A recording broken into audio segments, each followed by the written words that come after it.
கர்த்தருக்கு மகிமை உண்டாவதாக. இந்த காலை வேளையிலே உங்கள் அனைவரையும் ஆண்டவராகிய இயேசு கிறிஸ்துவின் இன்ப நாமத்தில் உங்களை அன்போடு வாழ்த்தி வரவேற்கிறேன்.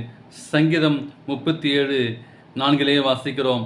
கர்த்தரிடத்தில் மனமகிழ்ச்சியாயிரு, அவர் உன் இருதயத்தின் விடுதலை உனக்கு அருளி செய்வார் என்று சொல்லி நாம் வாசிக்கிறோம். இந்த நாளின் செய்தியாக காணாமல் போனாயோ.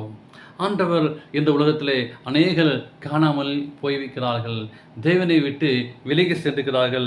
அப்படிப்பட்ட பிள்ளைகளுக்கு ஆண்டவர் என்ன நினைக்கிறார்? ஒருவேளை நீங்கள் நானும் நம்முடைய வாழ்க்கை குறித்து, பாவ வாழ்க்கை குறித்து ஒருவேளை என்ன சிந்தித்து கொண்டிருக்கிறோம்? ஒருவேளை பயந்து கொண்டிருக்கிறீங்களா? ஒருவேளை கிடைக்கமா இருக்கிறீர்களா? அழுது கொண்டிருக்கிறீங்களா?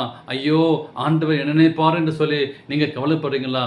அந்த ஆண்டவர் இந்த காலவேளை உங்களை அழைக்க சித்தமாக இருக்கிறார். உங்களுடைய பழைய வாழ்க்கை எப்படி இருந்தாலும் பரவாயில்லை, ஆனால் இப்பொழுது நீ வாழ்கின்ற வாழ்க்கை உன்னை சோர்வடைய செய்யும். ஆனால் பரவாயில்லை, நீ இருக்கிற வண்ணமாகவே கிறிஸ்துவிடம் ஓடிவா. தேவனுக்கு அன்பான விசுவாச அன்பான சகோதர சகோதரிகளே, தேவனுக்கு விலகி சென்றீங்களா? ஐயோ என்னுடைய வாழ்க்கை பாவத்திலே விழுந்து விட்டேன். ஒருவேளை நீங்கள் பாவத்தை சுமந்து கொண்டே செல்கிறா, பாவத்தோடு நீங்கள் செல்கிறீர்களா? ஆண்டவர் இந்த காலவேளையிலே உங்களுக்கு அழைப்பு கொடுக்கிறார். என்று பார்க்கும்போது நீ இருக்கிற வண்ணமாகவே கிறிஸ்துவிடம் ஓடிவா என்று சொல்லி ஆண்டவர் அழைக்கிறார்.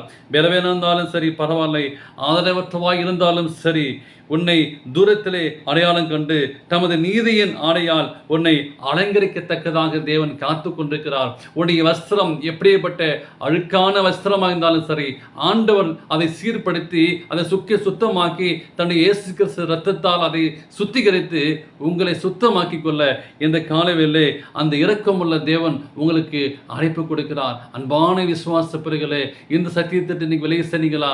ஆண்டவர் உங்களுக்கு அழைப்பு கொடுக்கிறார். மேய்ப்பன் எப்படி ஆடுகளை அங்கே தேடி சென்றாரோ, காணாமல் போன அந்த ஆட்டை தேடி சென்றாரோ, அதுபோல ஆண்டவர் நம்மளை விட்டு விலகி போன பிள்ளைகளை தேடிக்கொண்டிருக்கிறார். எனக்கு பிரியமான மகனே மகளே, நீ எப்பொழுது வருவாய், என்னென்ன எப்பொழுது வருவேன் சொல்லி அந்த ஆண்டவர் இந்த காலவேளை காத்து கொண்டிருக்கிறார். மனிதன் தேவனுடைய அன்பை உசாதீனப்படுத்தலாம், ஆனாலும் மெய்யான தேவனை விட்டு விலகி அந்நிய தேவனை சேவிக்கலாம்.